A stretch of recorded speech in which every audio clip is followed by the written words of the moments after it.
I'm not sure if I missed. I'm not sure if I missed a little bit, but when we are speaking about the instruments, that I feel that one of the reasons I didn't, and I'm sure it's the same for many others, is because there's a controlling way of you have to play it in a certain way, and you have to learn in a certain way rather than just playing.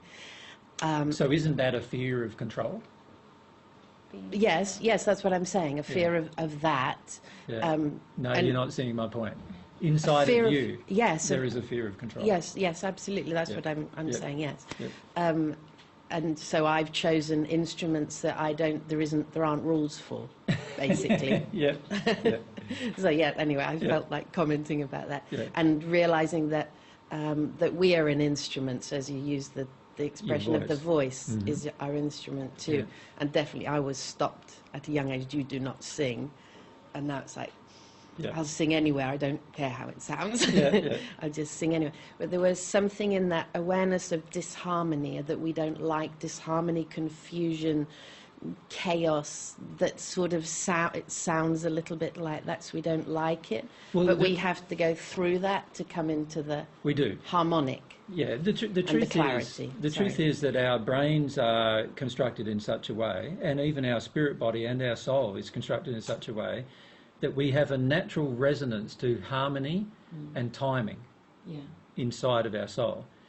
When we don't have it in terms of in our body or in our hearing or any of those kind of things, it's always due to emotional reasons. Something happened in our childhood generally that causes us to detune from such things, such abilities. And when we first pick up an instrument, we start challenging those things. And we start, and we also start connecting with those pure things as well, the things of harmony and timing and pitch and tempo and so forth. And all of those things have an enrichment of our lives if we fully embrace them. So you're right that every single thing that we avoid generally, particularly if it's in alignment with things that we do enjoy. So, for example, if we enjoy music, but we avoid picking up an instrument, then that tells us that there's quite a number of very large fears associated with the picking up of an instrument and actually learning it. And what we need to do is pick up the instrument and learn it and go through the process of discovery of what's going on. And that'll help us firstly release our emotions that cause us to be so detuned, but it eventually connects us with what is our true desire. Now, some of you will find that you first pick up an instrument and you just feel like getting the instrument and bashing it on the table. Like some of you will find there's that level of anger and frustration associated with the musical instrument. And that is also related to your childhood, different emotions that are present from your childhood. And it's the same with everything. Like, for many of you, if I said to you, did you enjoy maths when you were at school? How many of you enjoyed mathematics at school? Right? Such a big crowd of maths-likers today. Right? Usually it's like 2 people. How many of you hated mathematics when you were at school? Right? Yep. And you put your hand up for both, did you, Rafa? It's a love-hate relationship.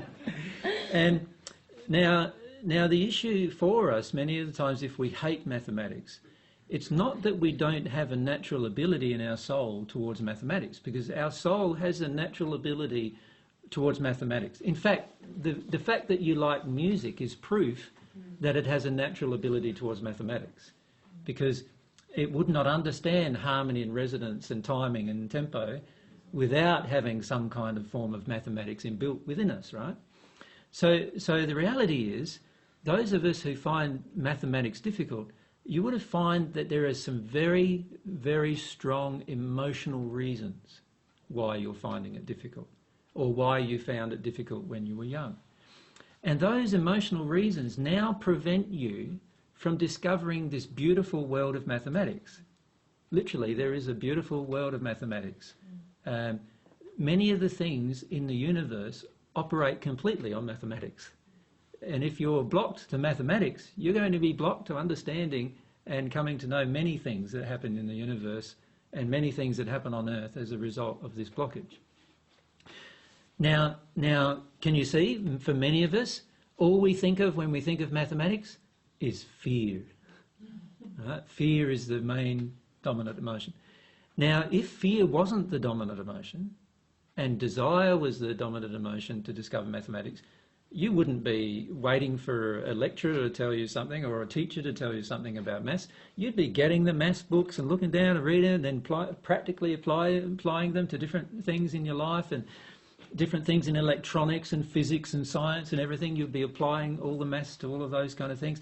And even perhaps you'd be doing some experimental theoretical mathematics that prove the existences of other universes and all those kind of things through.